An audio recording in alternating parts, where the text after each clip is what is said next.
Estás escuchando Milenio 3 por Aluka Nanika.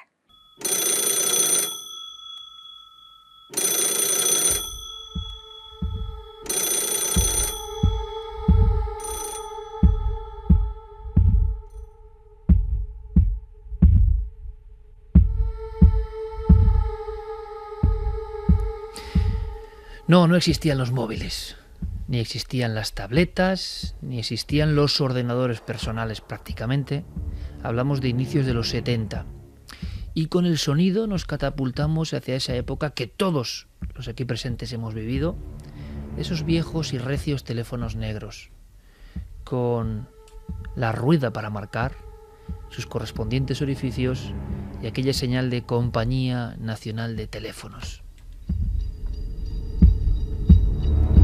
Ha pasado mucho tiempo, pero Clara destacó esta ficha de su gran archivador de misterio y de casos vividos prácticamente a pie de calle, porque tiene condimentos para lo que yo decía antes de las noticias, una historia propia de Chicho Ibáñez Serrador.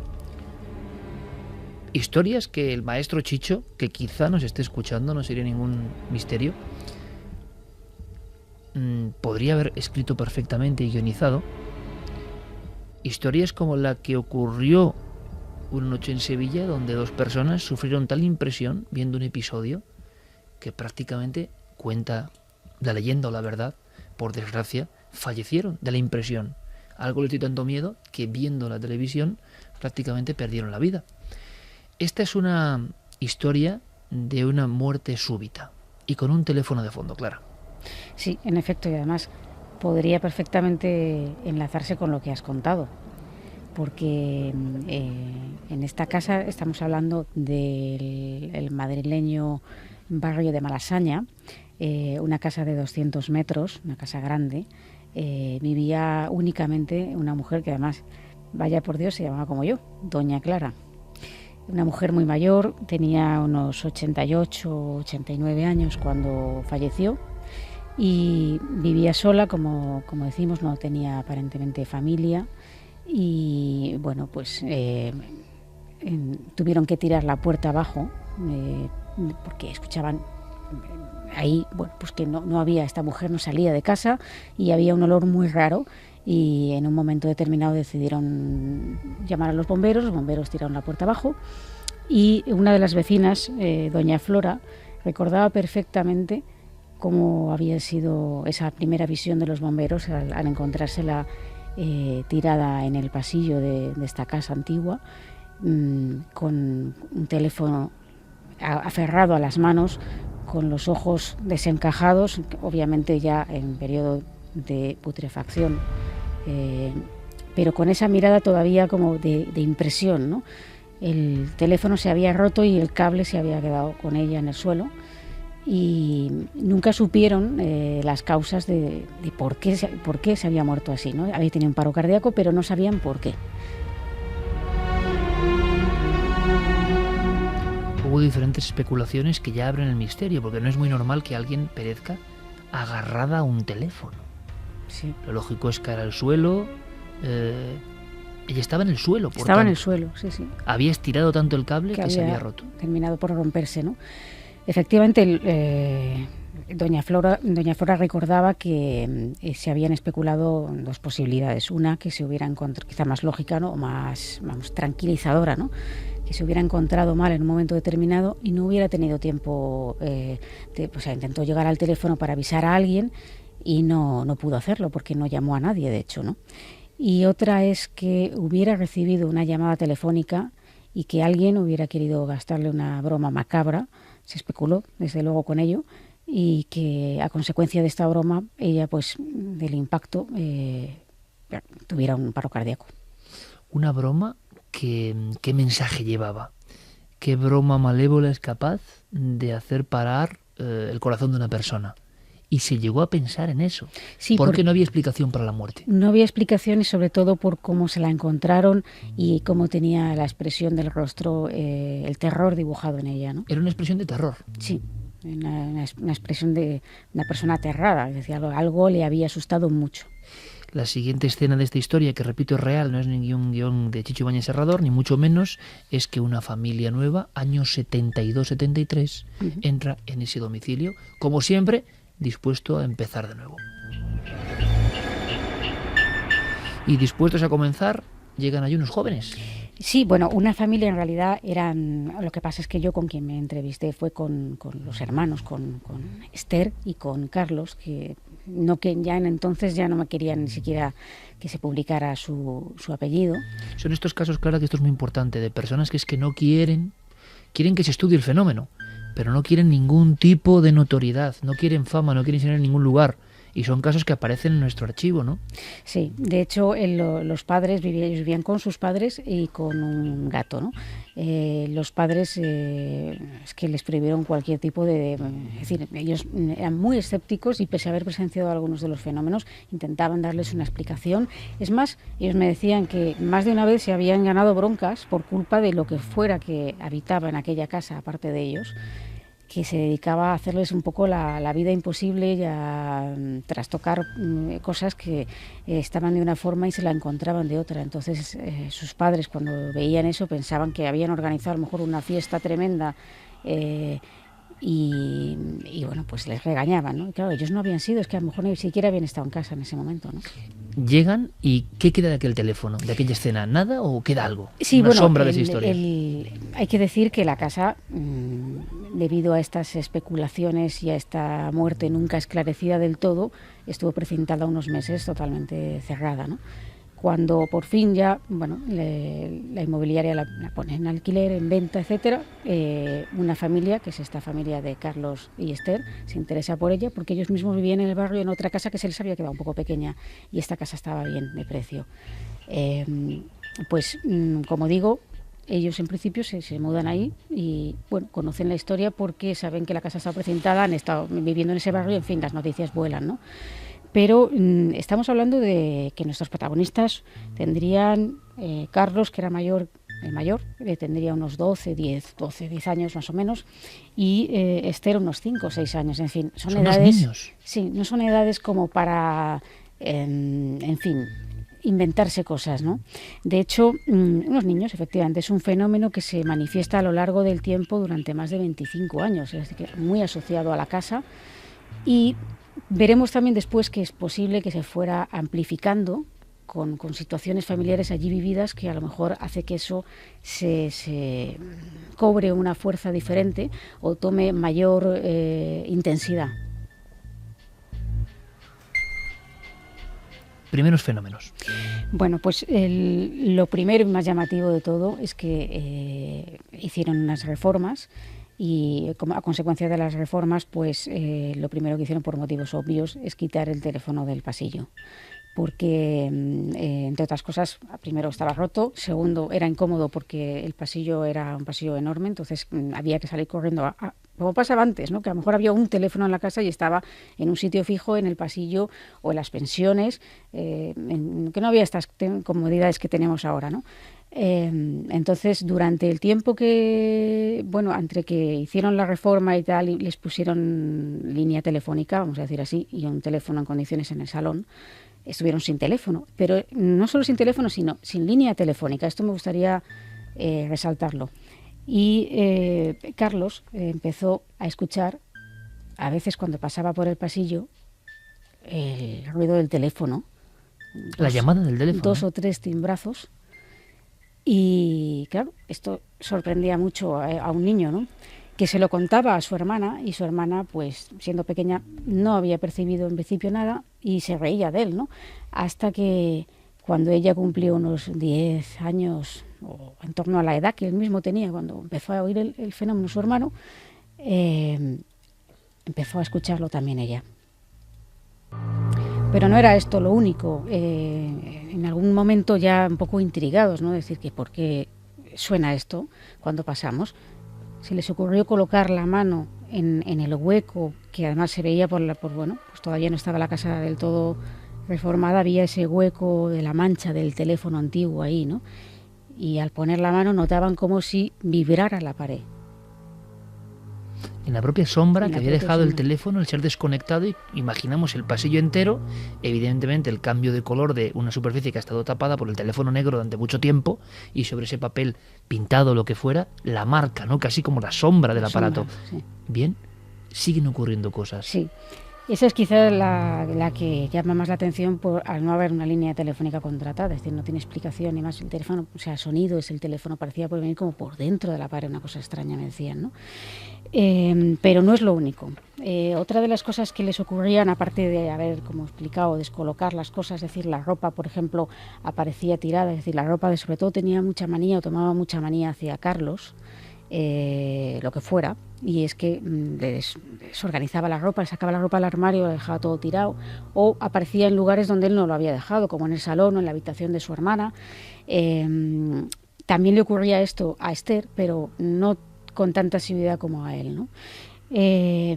Quizá lo que llama la atención para cualquiera de nosotros es el sentir como si una sombra caminara por detrás de ti, pegada como tanto, que quieres darte la vuelta y mirar, no observas a nadie, pero sientes esa sombra ahí, y ese especie de aliento frío en la nuca, me decían, ¿no?, que les cortaba un poco la respiración. A mí me ha impresionado mucho al reescuchar las viejas cintas de Clara. La descripción que hace es cuando las descripciones llegan a un nivel que sabemos que están tocando una parte de la verdad profunda del misterio. Y imagino que muchos oyentes esta noche están visualizando eso y poniéndole sus imágenes, que es la magia de la radio, ¿no? Pero es que la descripción, ahora viene el sonido, y el sonido es de Clara, captado, entrevista, no para emitir, en una cafetería vais a escuchar ruidos, pero que eso no rebaje la magia de esta historia. Por aquí tenemos la fortuna de tener siempre documentos que trae Clara Tauces de su archivo, de muchos años investigando, en especial las historias del Madrid oculto, ¿no? La descripción que hace esta niña es como si un mimo, qué descripción, estuviese detrás de ti en el pasillo. Un mimo. La sensación de que por el rabillo del ojo tú veías un movimiento de algo, pero ponerle palabras que yo nunca las había oído, de un mimo detrás de ti, creo que lo dice todo. ¿Lo escuchamos? Sí, vamos a escuchar. Yo andaba por el pasillo y la sentía detrás. Sí, como los mimos estos que ves por la calle que se te pegan y hacen lo mismo que tú, pues exactamente igual. O sea, la sentía como que me estaba oliendo la cabeza, vamos. Muy, muy pegada a mí. Y cuando me volvía para mirar, pues no estaba. Como que desaparecía y luego volvía a andar y otra vez, así. Y además la sentía a los pasos. No la podía ver, pero la sentía a los pasos perfectamente.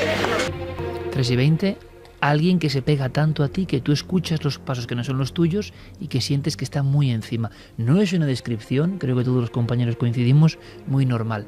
Y la mente de una niña lo asocia con esa figura, según se mire, inquietante, del mimo, ¿no? El que está ahí sin hablar, pero gestualizando. Sí, además que está ahí a lo largo del tiempo acompañando, porque yo cuando conocí a Esther, claro, Esther ya era una mujer que incluso había estado casada, pero todo esto les había acompañado de tal forma que, si bien se había convertido lo que fuera, porque ellos siempre lo habían asociado a Doña Clara, porque quizá conocían esa historia, ¿no? Había terminado en convertirse en alguien más que te fastidia en ciertos momentos, pero que está ahí y que, bueno, o te llevas bien o como quizá... en tantos sitios. Sí, porque además decía que cuando me comentaba Carlos, ¿no?, que a lo mejor esos días que te pasa, ¿no?, que a veces a todos nos ocurre, ¿no?, que un día estés un día muy malo, ¿no?, un día llegas a casa, estás pues harto de todo, ¿no?, como me comentaba, y de repente volví a sentir esa respiración en la nuca helada, ¿no?, y entonces se giraba, no veía a nadie, claro, con esa impotencia decía, déjanos en paz, y lo que hacía es que te abría una ventana en medio del pasillo, ¿no? Hay más datos alucinantes de ese pasillo donde se concentran los fenómenos y donde en el año 72-73 sonó un teléfono negro por última vez y una anciana lo cogió y lo que queda es la diapositiva de una mujer con cara de terror ante esa última llamada. No se sabe el contenido, desde luego, y el misterio sigue ahí, en el corazón del castizo barrio de Malasaña, y seguramente las historias se han superpuesto y de no ser rescatadas ahora mismo por Milenio 3 esto se olvidaría. Y quizá ahora mismo en el cercano barrio de Malasaña haya personas que recuerden esta historia o la muerte de Doña Clara que empezó este guión inesperado. hay más cosas, Clara, porque se agravan los fenómenos, ya lo del mimo. Y es esa respiración que se va haciendo quejumbrosa, como de anciano, que se va aproximando a ellos y que en alguna ocasión llega a hablarles. Sí, O a decir un nombre.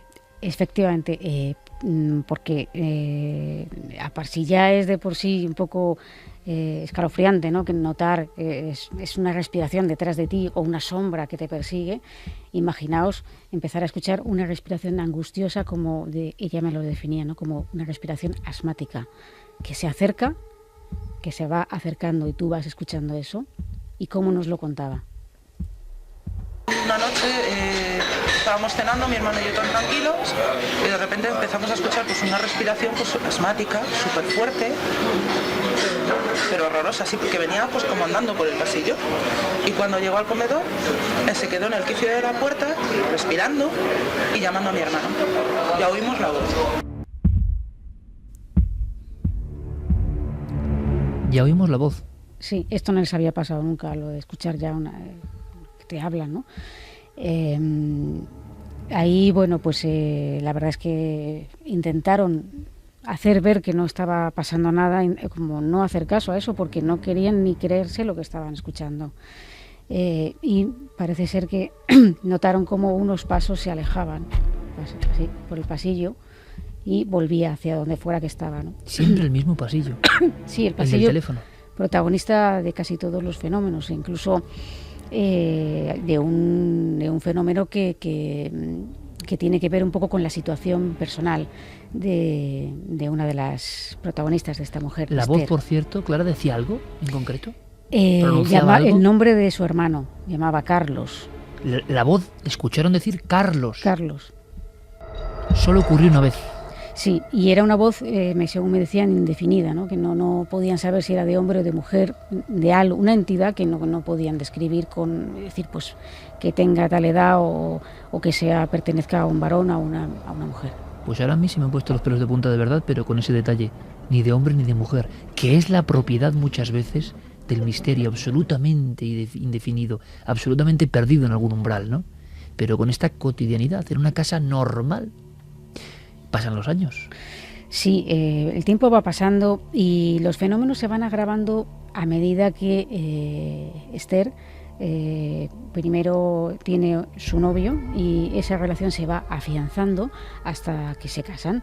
Y una vez que se casan y él se traslada, bueno, él se ve trasladado a vivir un poco antes de casarse, pero ya digamos que termina de mudarse del todo allí.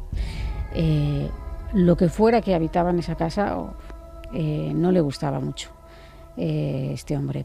Y de hecho, en cierta forma tenía algo de razón. Es decir, como luego Esther fue comprobando que había cosas que sucedían que parecían como pequeños avisos de algo, como si no estuvieran hechas con una mala intención de perjudicarles o de asustarles propiamente, sino de avisarles de algo, ¿no? Pero ella nunca supo el qué hasta casi el final de su matrimonio, cuando ya las discusiones eran constantes y los fenómenos eran como más constantes también. A raíz de la mala energía del matrimonio, que esto ha ocurrido muchas veces, se desataban los fenómenos con mayor virulencia. Con mayor virulencia, es decir, una cosa que había permanecido siempre ahí, estando en armonía, cuando de repente esa armonía se rompe, los fenómenos también eclosionan y se vuelven como más violentos, más frecuentes, con mayor contundencia y bueno, pues lo que hace que incluso pues el gato, por ejemplo, de la casa notaba esas presencias o lo que fuera que hubiera allí y se paraba en medio del pasillo y empezaba a bufar, ¿no?, a algo. Y coincidía muchas veces cuando había habido una discusión fuerte en la pareja, ¿no?, hasta tal extremo que Esther llegó a plantearse el tema del divorcio y sucedió algo muy importante, ¿no?, en ese día. Ella se dio cuenta de que todo aquello habían sido una especie de avisos con relación a su matrimonio. Imaginemos situación: el marido de Esther sentado al borde de una de las camas y Esther en el quicio de la puerta, en el pasillo, ahí le acaba de plantear que quiere separarse y está esperando a que él responda. En ese momento él coge un objeto, ella dice que no recuerda, nunca supo bien qué es lo que era, pero que era algo pesado, y en vez de razonar como una persona normal, coge ese objeto, se lo arroja con intención de darle, y el objeto iba en dirección a su cabeza, pero en ese momento ella nota que algo la empuja, la catapulta hacia el otro lado y el objeto se estrella contra el vicio de la puerta, deja un boquete. Si ese objeto, me decía ella, que llega a darle, la mata. Ella cree que ese algo le salva en ese momento. Sí, ella cree que doña Clara, vamos a decirlo así, le había prevenido durante todo ese tiempo, incluso antes de casarse, cuando tenía el vestido, como se hacían esas tradiciones en algunos pueblos, se colocaba el vestido todo expuesto para que los familiares lo pudieran ver, y el velo desapareció ese día, el día de la boda. Justo antes de vestirse, de repente el velo había desaparecido, y obviamente no era una broma de ninguno de los presentes, y se lo devolvió, apareció después, porque otras veces desaparecían cosas y no volvían a verse. Pero ella interpretó una serie de fenómenos que, como digo, venían sucediendo con más virulencia a medida que este hombre empezó a levantar la mano. Había malos tratos y agresiones. Sí, exacto. Y en cuanto ella decide acabar con esa relación que no le estaba beneficiando en nada, es cuando se siente un poco protegida por esa fuerza, esa energía que, según ella, no había hecho más que intentar avisarla. Pasa el tiempo, ¿cómo terminó esta historia? ¿Se marcharon de esa casa? En donde yo tengo entendido, mi memoria me fallaba, ¿no? Yo creía que se habían ido de la casa, pero hasta donde yo sé, seguían viviendo allí. Lo que ocurre es que, claro, ha pasado cierto tiempo de esto. Yo he intentado localizarles precisamente porque me hubiera gustado, pues, que, como digo, la calidad de las cintas de audio, de cassette, que incluso nos hemos encontrado una persona que me ha intentado digitalizar algunas de ellas, y veíamos yo que me sentía muy casi como ese teléfono, ¿no? Antaño. Somos un poco de la generación del teléfono que negro. No sabían cómo colocar la cinta dentro de la platina. Pero esto, claro, se dice ahora y es muy fuerte, ¿no? Escuchar esto viéndolo así, ¿no? Pero, como decía, intentaba localizarlos quizá para que nos actualizaran este caso un poco, nos contaran qué había pasado, si se habían terminado mudando, qué había ocurrido al final con la casa. Y lamentablemente no he tenido éxito en mis pesquisas, pese a que he hecho unas cuantas. En lo que has tenido éxito indiscutiblemente, Clara, es planteando esta historia, que seguro que no está cerrada, y seguro que la sincronicidad, la casualidad, del poder de este programa hace que quizá este caso y tantos otros se reabran. ¿Pero qué os ha parecido la historia? Tremendo. Teléfono negro.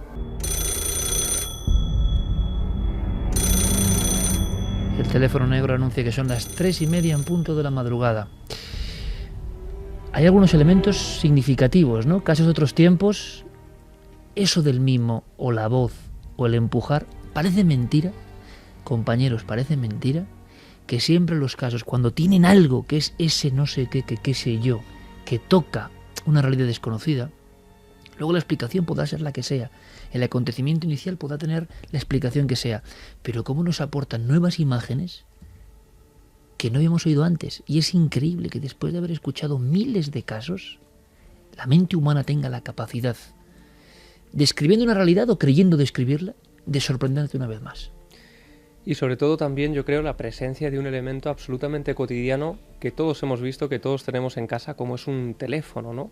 Y a mí, inevitablemente, y recuperaremos también la historia, me ha recordado a un caso que me llega este verano y de la mano de la persona que menos me espero, que es un amigo de infancia. Estamos veraneando, terminamos de cenar, nos hemos quedado de repente solos y empieza a contarme una historia. No la voy a desvelar porque yo creo que merece la pena tenerlo a él contándola directamente, pero él se vio directamente implicado, él fue el testigo principal y te puedo garantizar que se le cambiaba la mirada. Y la historia tiene que ver con un teléfono, una llamada en mitad de la madrugada y una mujer que hacía años que no hablaban con ella en la familia y que acabarían descubriendo que había fallecido horas antes de hacer una presunta llamada. Elementos e historias nada habituales, ¿eh? La verdad es que es una historia... Hay cosas habituales, eso de que parece que oyes una respiración a tu lado, que alguien te sopla, que alguien incluso está detrás de ti. ¿Cuántas veces nos hemos vuelto, no? Porque parecía que o alguien nos seguía, o sobre todo en sitios donde sabemos que han pasado cosas, y esos inmensos pasillos en una casa donde sabemos que ya ha ocurrido una desgracia, y que hay ciertas cositas al principio que te impulsan a ver que algo está pasando en la vivienda y que no lo puedes explicar, pues tienes esa sensación de que algo te está persiguiendo. Pero claro, el que desaparezcan cosas, que es muy normal en casos de poltergeist, ¿no? Que de repente aparezcan en otro lado. Y sobre todo, lo último que ha contado Clara, cómo la salva de una muerte casi segura. En el fondo era alguien que los estaba protegiendo, no asustando. Mañana hacemos una experiencia curiosa precisamente. Y bueno, se verá la próxima semana. Y yo creo que es una de esas casas que realmente también tienen ese, no sé, ese algo que permanece en las casas muy mal rollo. del viejo Madrid. Lo contaremos. No digas ese algo, tiene un mal rollo tremendo. Ese algo parece que tiene algo de encanto. Sí, ¿no? Lo contaremos la semana que viene. Lo contaremos la semana que viene. Continuamos. Ahora escuchamos, por cierto, vuestras comunicaciones. ¿Y como qué os suena parece? un teléfono ahora, Sí. Más de uno le va a dar algo. ¿Y qué os parece si nos marchamos a Ciudad Real? Continuemos con la misma banda sonora, Noel, con la misma historia, con tus variaciones, porque bueno, hemos penetrado en este ámbito del misterio. Lo del mimo no te lo esperabas, ¿eh, Santi? No, la verdad es que lo del mimo... Porque hay muchas descripciones, pero esa es tan gráfica. Yo me imagino esa sombra con esos brazos flotando, haciendo lo mismo que tú.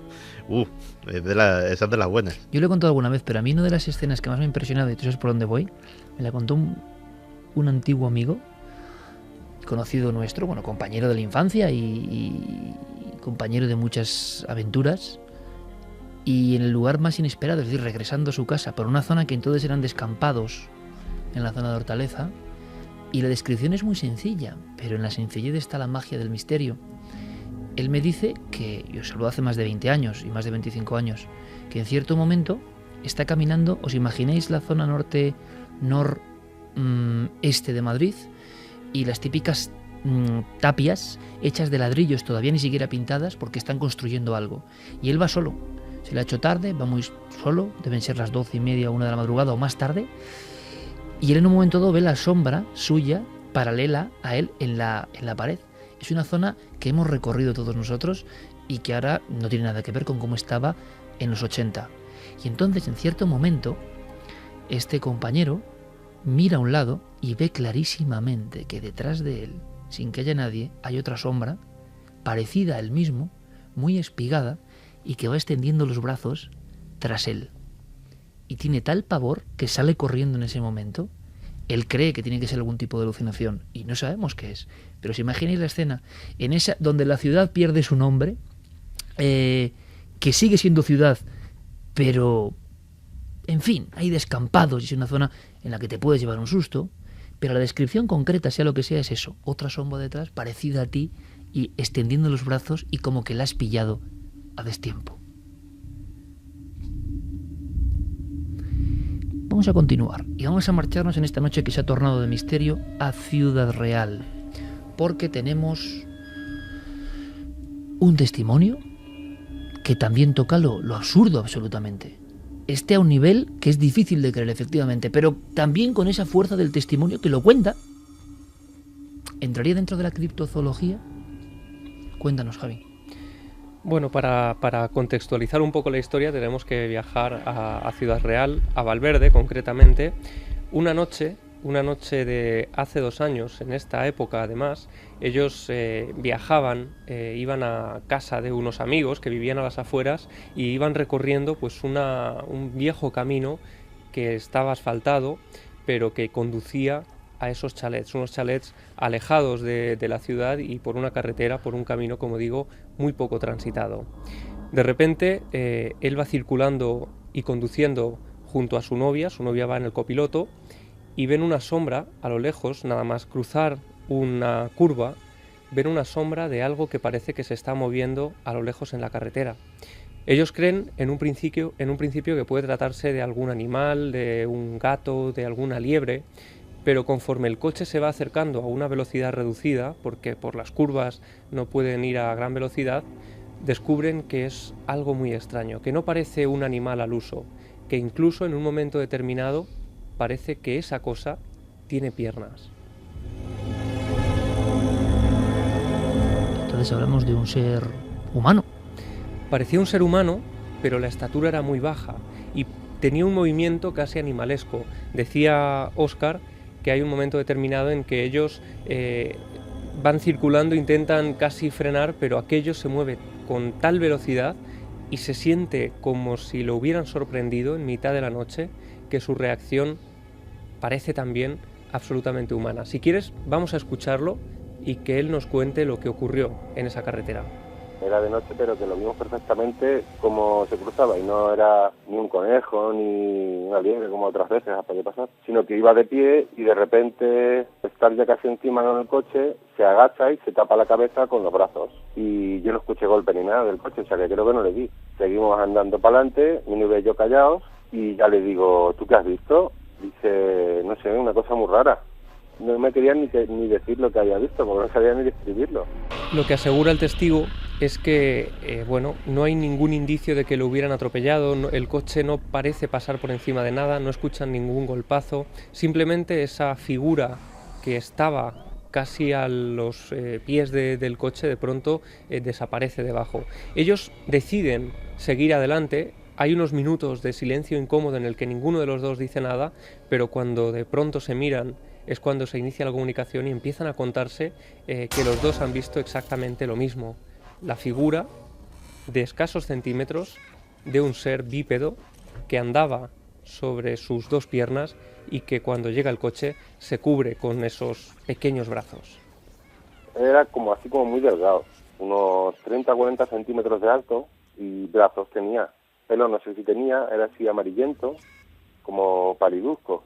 Y lo que sí me di cuenta es que era súper rápido, vamos, que no hay ningún animal que corra como eso. Al encogerse, se ve como de unos 30-40 centímetros, a pasar por debajo del coche sin dar golpe, ¿sabes? Que se hizo como una pelota. Fue un flashazo así tan rápido que lo que más vi fue ya cuando se paró los antebrazos tapándose la cabeza. Vamos, que yo vi que eso no era un animal. Yo vi que eso no era un animal, porque evidentemente todos estamos pensando en algún tipo de criatura que se nos cruza en la noche, como las largas lo iluminan, y por supuesto abrimos la posibilidad que zoólogos, personas que conozcan el mundo de los animales, nos digan qué comportamiento puede ser este, o puede ser un animal teratológico, o puede ser algo muy raro, pero dentro del reino animal, porque dentro del reino humano, desde luego, impresiona mucho más. Pero es lo mismo que hablábamos antes del mimo, ¿no? No sabemos qué hay detrás de esto, pero lo que le ha impresionado al testigo, a la pareja que lo ha visto, es el gesto instintivo, ese gesto de protegerse. Y eso les ha creado una pesadumbre durante mucho tiempo. Durante todo este tiempo, desde aquel encuentro, ¿no? Sí, de hecho ellos no hablan de este episodio entre ellos, porque sobre todo ella prefiere no recordarlo, no sabe lo que pudo ser aquello.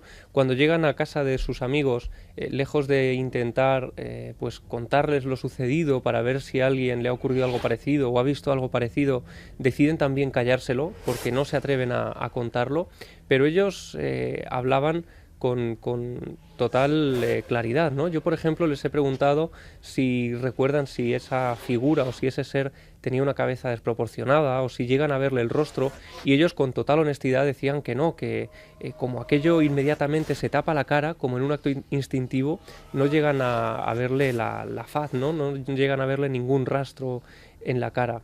Pero les hemos preguntado también qué conclusiones han sacado al respecto, cómo han llevado esa experiencia y cómo la recuerdan todavía hoy.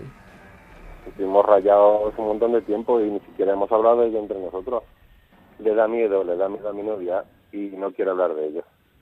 Siempre que le saco el tema me dice, déjalo, que no quiero saber nada. Ella ha tenido miedo y dice que prefería no haberlo visto. Yo pienso que puede ser algún animal sin catalogar. Luego, pues puede ser cualquier cosa, porque eso no me lo esperaba yo, ni mi novia tampoco, claro. 3:42. Bueno, casos de encuentros con lo absurdo. ¿Ha habido algún suceso bastante célebre, años 60, en España, por ejemplo, en Cataluña en concreto, de atropello prácticamente? El caso de la familia Wiesenthal, que se encuentra una criatura muy parecida y que casi se lo llevan por delante con el coche. Son una familia importante. Van en aquel momento, si no me equivoco, en un viejo Seat 1500 y creen que han atropellado a esa figura, pero esa figura de repente ya no está. Y entonces tienen la duda, os imagináis en mitad de la noche, ¿no? ¿Salimos a socorrer a eso? Pero por otro lado es que eso no se parece en nada a un ser humano. Ellos ven una especie de criatura hasta incluso con una forma vagamente humana, como si pusiéramos una gran ameba y le colocásemos una cabeza humanoide, que tampoco está muy clara las piernas, los pies, las manos, los brazos, pero que había una acción de cruzar la carretera. Es más, lo sorprenden y aquello creen que lo atropellan. No se atreven a bajarse. Y durante mucho tiempo es como muerte de un ciclista, ¿no? Aquella historia de esa película maravillosa y magnífica y muy enigmática, ¿no? En sus planos del accidente inicial con Lucía Bosé. Bueno, pues no saben qué hacer. Pero claro, comprueban perfectamente que ya no está. Ha desaparecido, se ha esfumado como una alucinación, ¿no? Estas cosas pasan de vez en cuando. Ahora recabamos vuestra opinión, pero, por cierto, hacía mucho tiempo, compañeros, que no se hablaba de criaturas que amenazaban al ganado, que picaban al ganado, que sorbían al ganado, que vampirizaban al ganado. Y eso está pasando ahora mismo en Honduras, en plena Centroamérica, y con bastante alarma. Quiero que nos haga una rápida crónica Diego Marañón. Compañero, buenas noches. Hola Iker, muy buenas noches a todos. Se le ha puesto un nombre además que viene de la mítica antigua. Sí, efectivamente, al final nos estamos refiriendo a esa mítica criatura que se conoce en muchos países como el chupacabras, pero que en Honduras se le ha llamado el comelenguas y así ha saltado a los titulares de algunos medios de comunicación de aquel país. Hemos podido ver alguna imagen y es de impacto, ¿eh? Sí, de hecho, bueno, todo esto ha saltado a los medios esta semana. La primera noticia apareció el pasado lunes en el diario La Tribuna de aquel país y nos hablaba de que en una zona concreta de Honduras, en el Suyatal, que es una pequeña comunidad, estaban apareciendo algunos cadáveres de animales. En este caso se trata de caballos, de vacas y de algunos terneros de estas crías. ¿Qué tienen en común estos cadáveres? Bueno, pues que se encuentran algunos sin lengua, de ahí el nombre de esta criatura, otros aparecen completamente eviscerados y todos ellos, esto es lo que tienen en común, presentan un solo orificio en el cuerpo, tienen una especie de marca, de agujero, de señal, por los que se les ha extraído toda la sangre al parecer y bueno, no hay señales ni de violencia, ni de forcejeo, ni de ninguna cosa de este tipo.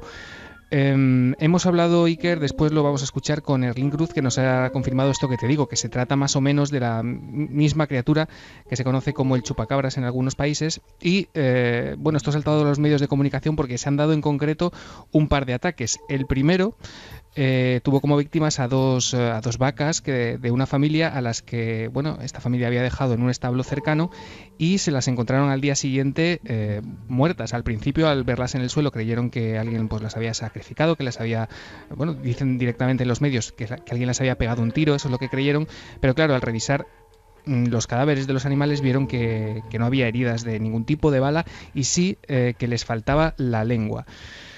Bueno, todo esto llega a las autoridades y hay expertos de la Secretaría de Agricultura y Ganadería y del Instituto de Conservación Forestal que llegan a esta población y se ponen a investigar. Ellos lo que dicen es que en este primer caso, que puede tratarse de una intoxicación del ganado, que hayan muerto, digamos, por causas naturales y que después algún tipo de depredador haya devorado pues las partes blandas de esos cuerpos, en este caso la lengua. Pero claro, todo se vuelve un poco más oscuro cuando a las pocas horas una cría de caballo y dos terneros son las siguientes víctimas, esta vez en la hacienda de otro habitante de esta comarca, de Elías Estrada, que se encuentra con el susto de su vida, se queda vivamente impresionado cuando el jueves pasado se encuentra a estos animales, bueno, pues del mismo modo, ¿no?, que habían encontrado a las primeras reses. Claro, este hombre, Elías Estrada, no encuentra forma natural en la que estas muertes se hayan podido producir. De hecho, él no escucha absolutamente ningún ruido durante la noche y los cadáveres, como te digo, no presentan ni una sola gota de sangre. La verdad es que todo esto tiene una cierta tradición en este país y que parece ser que los primeros casos de este animal, del comelenguas, como ahí se le conoce, tienen lugar en 1922 y Erling Cruz, que es el periodista con el que hemos hablado, te decía antes, nos contaba otro caso que ocurrió hace algunos años bastante similar. Si quieres vamos a escuchar primero al dueño de lo que le ocurrió al dueño de este ganado que se encontró en esta localidad, en Los Sauces concretamente se llama esta hacienda, y Erling Cruz nos explica, bueno, la impresión que le dio a este hombre al encontrarse a sus animales muertos. Miró un ternero que estaba muerto, sin vísceras, solo con la hiel, ¿verdad? Y se sorprendió además cuando miró que no había sangre, no había huellas, ni vestigios de algún forcejeo. No encontró además que el ternero en todo el cuerpo tuviera alguna rasgadura, que se haya habido una lucha, ¿verdad?, queriéndose defender, ¿no? simplemente encontró el becerro ahí con, como llaman acá, hecho un cajón, ¿verdad? Iremos ahondando, Diego, en esta historia que parece que conecta con, bueno, arquetipos muy antiguos de Centroamérica. Yo he visto las imágenes, tú también, y es que las lenguas están completamente amputadas. Habrá que preguntar a expertos si eso lo hacen algunos animales carroñeros, que abren la boca y se llevan la lengua, entra dentro de lo posible. Y luego hay unos grandes orificios también, ¿no? Como siempre en estas historias, la duda de si es un animal desconocido o si son carroñeros. Y luego la gran pregunta, ¿no? Que si son carroñeros, la gente del campo en Latinoamérica, en cualquier lugar, están muy acostumbrados a los carroñeros. ¿Por qué le dan a esto una característica especial? ¿Por qué esto rompe lo ordinario? Esa es la gran pregunta, ¿no? Sí, y que además sea lo que sea cual sea la causa de estas muertes, lo que está claro es que hay un estado, bueno, no vamos a decir de psicosis, pero sí de claro miedo entre la población. De hecho, se están organizando ya batidas para ir en busca de este animal. Los habitantes salen con escopetas, con... ¿Hay batidas ahora mismo? Sí, con escopetas, con palos, con pistolas, con las armas que encuentran para intentar atraparlo. Y de hecho, una de las últimas propuestas que se ha hecho, es una noticia de ayer mismo, es la colocación de una serie de cámaras trampa en esa zona para ver si se puede identificar qué tipo de animal es el que lo puede estar causando. Estaremos atentos, si hay alguna novedad, aquí lo contaremos. Oye, Diego, última cosa, ¿y huellas? No se han encontrado huellas, no se escucha ningún ruido cuando se producen los ataques y ese es uno más de los misterios que rodean a estas muertes. Puro arquetipo cíclico que viene de vez en cuando, el agresor nocturno que chupa el ganado. Y yo creo que ahí está la gran cuestión. Muchas personas dirán, bueno, es que esto pueden ser carroñeros. La gran pregunta es, nadie sabe más del campo, los carroñeros, los animales estabulados y lo que ocurre en el campo que los que están en el campo. Si los que están en el campo están alarmados es por algo. Es que a veces también desde la ciudad queremos saber más que los del campo y es lo que ocurre siempre y siempre erramos, ¿no? Buscando una solución. Pero este modus operandi lo hemos visto en muchas ocasiones. Seguiremos muy atentos y la semana que viene noticias las damos en Crónica, Diego. Perfecto. Un abrazo, compañero. Otro para vosotros. Pues vamos con los últimos mensajes de Alguno le ha sonado el teléfono. Alguno le ha vibrado el teléfono porque directamente han quitado ya el sonido, porque en que urgencias esta madrugada se va a llenar de infartitos. No, por Dios, no queremos motivar. Que... Chicho el pobre tenía una gran pesadumbre con aquel caso, ¿eh? No, mira, Sí, pues a Noel hoy se lo cargan, yo te digo. Tenía una gran pesadumbre y a mí me lo contó Chicho y lo contó en Cuarto Milenio. Porque claro, es que pueden haber muchos factores y tú le das un susto de muerte sin quererlo a una persona. Y aquella pareja apareció muerta habían sintonizado historias para no dormir. Tremendo también, ¿eh? Tremendo. Patricia Carazo dice que largo y oscuro se me hace el pasillo del hospital esta noche. Jorge González, muchas veces nos olvidamos que en los mismos lugares por los que transitamos hay una historia profunda. Albert Romero, lo del mimo me ha helado la sangre. No tengo fuerzas físicas ni mentales para cruzar el pasillo, no sea que me suene el teléfono. Mañana los mimos no tienen propina ninguno. No, al revés. Nosotros estamos a favor de estos artistas callejeros, así que, oye, que no pasa nada. Pero claro, la imagen es tan fuerte, tan gráfica, ¿verdad? Yo además, en mi casa viven algunos de los que se ponen en la Puerta del Sol. Imagínate mi cara cuando una noche entro y me encuentro a alguien en el portal. Y vestido con la cabeza y todo, el tremendo monstruo. Madre santa. ¿Con la cabeza de mimo? ¿Con la cabeza de qué? No, de alien, de alien. No fue bien entendido. Un alien, imagínate, abres la puerta del portal y está el alien esperando el ascensor. Eso solo puede pasar en el portal de Pérez Campos. Algunos dicen que en la tercera hora nos reímos demasiado. Pero menos mal, ¿no? Pues que sosos, ¿no? Menos que mal. No disfruten de que nos reímos. Menos mal. Paqui Sánchez dice, pues yo y duermo en el sofá, cualquiera pilla el pasillo hasta la habitación. Ana Muriel, lo de los pasos y no ver a nadie detrás, lo he pasado y es muy fuerte. Además sientes un frío intenso. Entidad Oscura dice, yo creo que murió de miedo por algo que vio y no le dio tiempo a llamar para pedir ayuda, aunque sea descolgar el auricular. Claro, y esas hipótesis además, ¿no? Yo digo, muchas veces me da mucha rabia, ¿no? La realidad nos pone el mejor guión. La pura realidad es el mejor guión. Y lo digo alto y claro, esta misma historia no se pudo descubrir al final la causa de la muerte de esta mujer. No, en absoluto. Luego se juntan cuatro cabezas pensantes, vamos a darle un giro a esto y no sé qué, y se cargan la historia. La realidad es el mejor guión. Venga, Noel, cámbiame de música, que venga, vamos a para allá, no con vamos a dar más miedo. Milenarias, porque Clara ha vuelto a helar la sangre de nuestra audiencia. Luego dicen que va mal la natalidad en España. No puede ser. Menuda, Vamos allá. menuda fama estoy cogiendo. Un poquito de música cósmica. Que por cierto, sigue abierto. Llevamos un par de semanas de descanso, pero tenemos un montón de historias acumuladas. Milenio3 con número @cadenaser.com para Milenio te responde. Y por supuesto, si hay casos, tanto para Javi como para todo el equipo, como para Clara, para estas investigaciones, el archivo tiene que seguir ampliándose. Estamos aquí para recibir vuestra información, investigar y compartirlo. Vamos allá.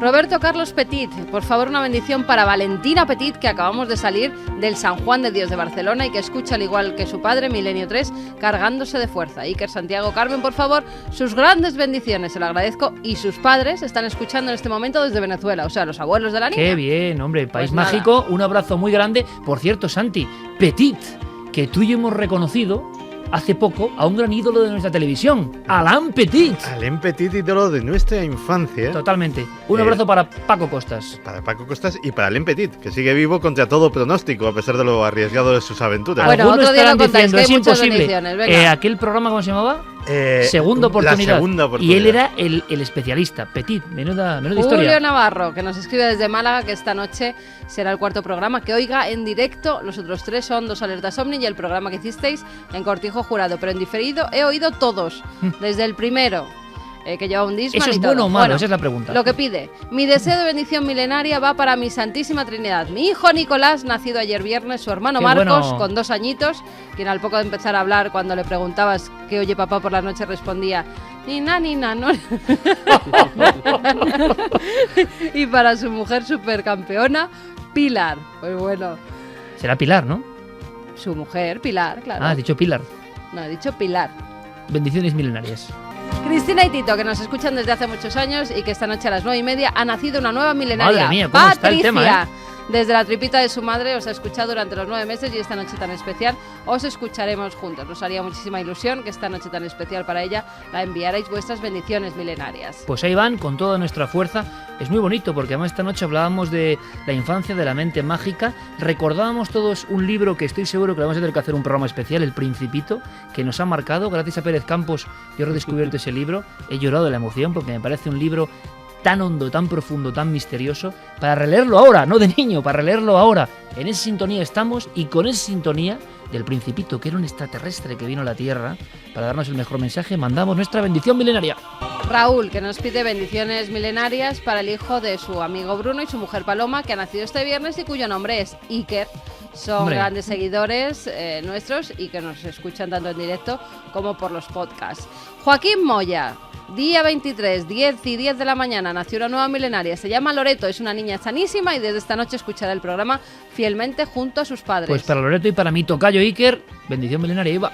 Es un rito Bueno, ya iniciático ahora también. mismo están dando Ahora. a luz una bendición No me lo puedo milenaria creer. para Ahora. mi futura hijada Aina. Y está escuchando Milenio 3 en la Su SER. hermana está a punto de dar a luz. Me imagino que la madre no tiene muchas ganas de estar escuchando. Bueno, quién sabe, puede ser terapéutico, es como el efecto Mozart. ¿Qué te parece, Clara y Santi? Esto es increíble, el Increíble. momento exacto ahora. Sí, también, no es por nada, manda narices nacer justo a estas horas. Bueno, pues se va a perder el programa. No, la verdad es que la gente... Fíjate, si pudiéramos mirar por un agujerito y pasar con el dedo como si fuera en una tablet, ¿dónde están y qué están haciendo la gente que nos están escuchando? Alguna sorpresa gorda nos llevaríamos. Pues por los niños que están naciendo prefiero no mirar, Santi. Freddy dice que agradecería una bendición milenaria para todos los jóvenes españoles que están buscando trabajo y también nos piden bendiciones milenarias para los estudiantes que están de exámenes. Hombre, es Rubén que ya Níñez, ya que son nos acordemos de los multibendiciones, ya vamos. Esto yo no pues sé qué va a de pasar. todos nos acordamos. Claro que sí. También nos dicen que pues cosas un poco más tristes. David García, que nos escucha desde junio de 2002, que es el primer programa, dice, si no me falla la memoria. Sí. El motivo de este mensaje es que me gustaría que le enviarais toda la fuerza milenaria a mi papá esta noche, ya que se debate entre la vida y la muerte. Quiero que ocurra lo mejor para él y que sobre todo esté tranquilo si es el momento de su viaje. Solo quería compartirlo con esta también nuestra familia milenaria. Si es el momento, porque el momento nos llega a todos, nadie se salva de eso, e igual no es una mala opción. En cierto momento vamos hacia otros mundos y, como decía alguno, como JJ Benítez, al fin libre, ¿no? Y dispuesto a recorrer otras aventuras que seguro que a la buena gente le esperan. Nosotros creemos en eso, ¿verdad? Y desde Chile, Jordán Hidalgo también nos pide un recuerdo, una bendición milenaria para una joven, Javiera Guzmán, una niña de 18 años que sufría de leucemia y que, bueno, pues que anoche se fue a emprender otro viaje. Pues ahora será una estrella más desde el firmamento y seguro que velará por todos sus seres queridos. En realidad es una cosa dura, ¿eh? Cuando llegan las bendiciones es ese contraste tremendo, la vida y la muerte, el enorme misterio, el hondísimo misterio que existe en cada gota de realidad. Y nosotros lo que hacemos es pues cumplir nuestra misión. Al final es eso, cumplir nuestra misión, que va mucho más allá de contar historias de miedo, como hemos contado esta noche, de contar historias de información, como hemos contado esta noche, sino de siempre aportar un poquito más. Nosotros viniendo, por ejemplo, a la radio, tenemos que decirlo, cuando venimos Carmen y yo por las callejas de Madrid andando en la radio, nos encontramos con tales muestras de cariño. Hoy una mujer me decía, es a todos, nunca es a mí, es a todos, es al equipo. ¿Cómo me habéis removido por dentro, no? Ahora la veo la vida de otra forma. Y se veía con una felicidad esa mujer que si tú dices, hombre, si hemos contribuido a eso, vamos por buen camino. Al final las historias es lo de menos. La misión es lo que importa y la hacemos entre todos. Gracias Fermín, gracias Noel, gracias Santi. Mañana nos vemos. Madrugamos casi, ¿eh? Ya empieza a ser nuestra hora habitual, a eso de las 11 menos cuarto. Sí, no, 10:30 casi, Santi. 10:30. 10:30. Pues terrible reto. Sí, Clara, que no empiecen a ver las pelis, que vayan directamente a 4. gracias compañera. Venga, hasta pronto. Javi, hasta la próxima aventura. Hasta mañana, Iker. Carmen, mañana nos vemos. Venga, mañana a las 10:30. Sed muy felices, amigos.